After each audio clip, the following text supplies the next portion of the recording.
Hello everybody, thank you for joining me today for another unboxing video.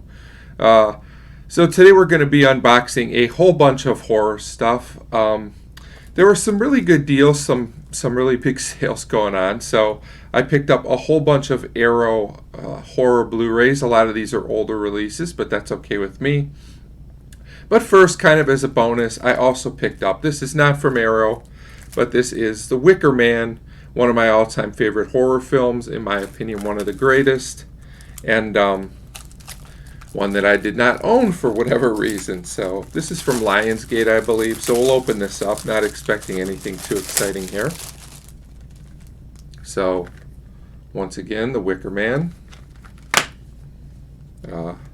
There's the disc, yeah. Major label, so nothing too exciting. There's the back. Also, I know there's a few versions of this running around. This is the final cut, which I think is considered now the definitive version, so it's kind of cool. Now we'll get to the Arrow stuff. Hopefully I'll open these without too much trouble. I think I went a little overboard here. I've got like 9 of these Blu-rays here, but we'll see how it goes. Yeah, we're struggling here already. So this is the Bloodthirsty trilogy. These are Asian vampire movies from the early 70s. Don't know much about these, looked interesting. There's 3 movies on this set. The Vampire Doll, Lake of Dracula, and Evil of Dracula. And, yep, being Arrow, I'm sure there's alternate artwork here. Yep, we'll make sure it's YouTube appropriate. See it better from that end.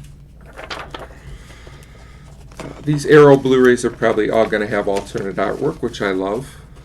Also, it looks like there's a ton of special features on some of these Blu-rays. I feel like Arrow has really stepped up the game for Blu-ray releases. There's other good labels out there, but I just feel like they go that extra mile.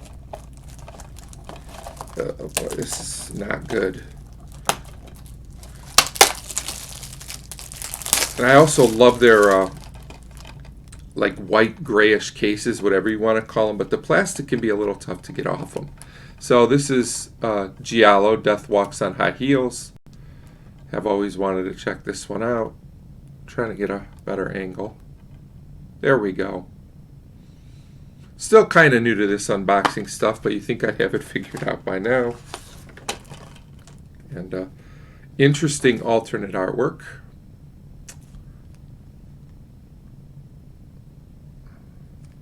I really need to get a new lighting setup here. I apologize. Also noticed that on my last unboxing, which is doing really well, thank you for all the views, by the way, that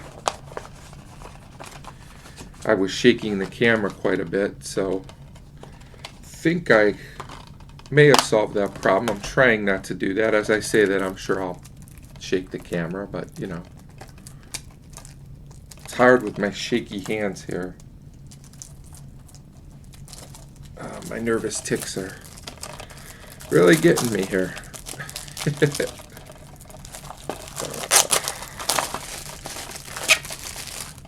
Okay, and here's the sequel, Death Walks at Midnight. There is a sequel to Death on High Heels. Like I said, these are Italian giallos.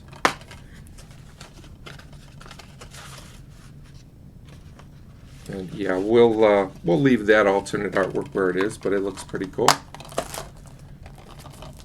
Sorry, sometimes I don't show the alternate artwork because, for reasons. I'm not sure that some of the images are appropriate for these videos. This one is an 80s kind of cult classic called Vamp. As much as I love 80s horror movies, there are still a few I've never seen, and this is one of them. Never seen this, but I've heard it's pretty good.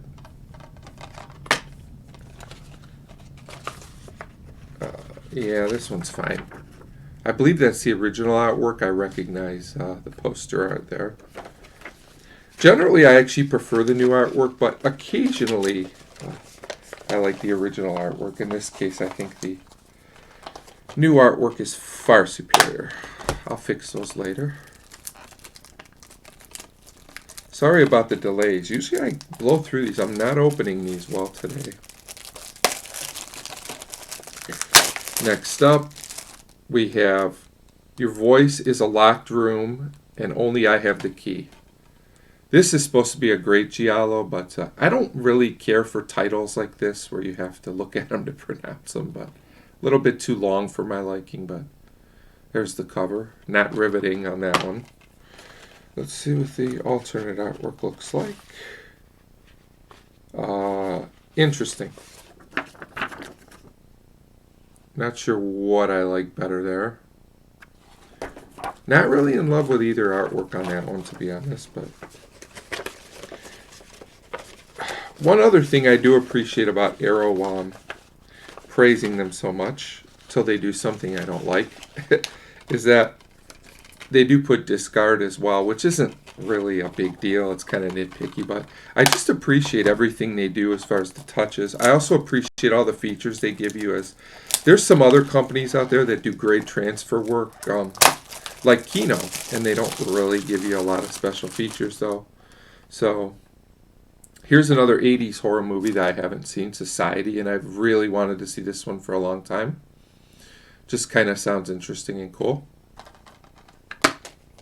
And yeah, another one where I remember the cover from like video stores and stuff. If anybody besides me is old enough to remember VHS tapes at video stores. So there's that.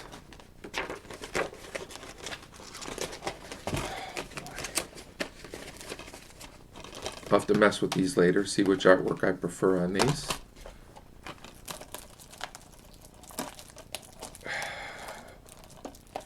Boy, oh boy.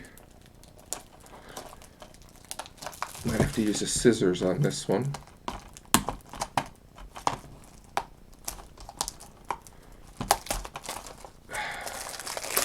Jeez. This one is called The Red Queen Kills 7 Times, another giallo. As you can tell, I really love these giallo movies. I've actually really liked them more and more as time goes on. I love that artwork, by the way. That is amazing.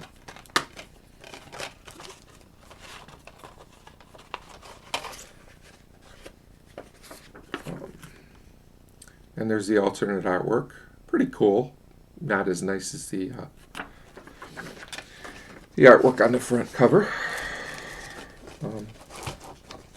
I think I went a little overboard here, but I just couldn't resist. There was a big sale. I got a lot of these movies like half off, so now's the time to get them. You know, I already had a backlog of stuff to watch, but why not add about 10 more Blu-rays to the collection? And then this one, of course I had to get a classic, is Horror Express with Christopher Lee and Peter Cushing, because I can't pass up a movie with Christopher Lee and Peter Cushing. And I actually haven't seen this one. It's amazing with all the horror movies I've watched, how many I have not yet seen. There's the alternate artwork, which is kind of similar, but also cool. I'm trying to get away from the glares. Try and figure something out very soon about my lighting setup here. Okay, and I actually have, believe it or not, more Blu-rays to unbox. We've got some Westerns as well, but I'm going to make a separate video on those, and I will talk about those at that point. Hope you enjoyed this unboxing, and as always, thanks for watching.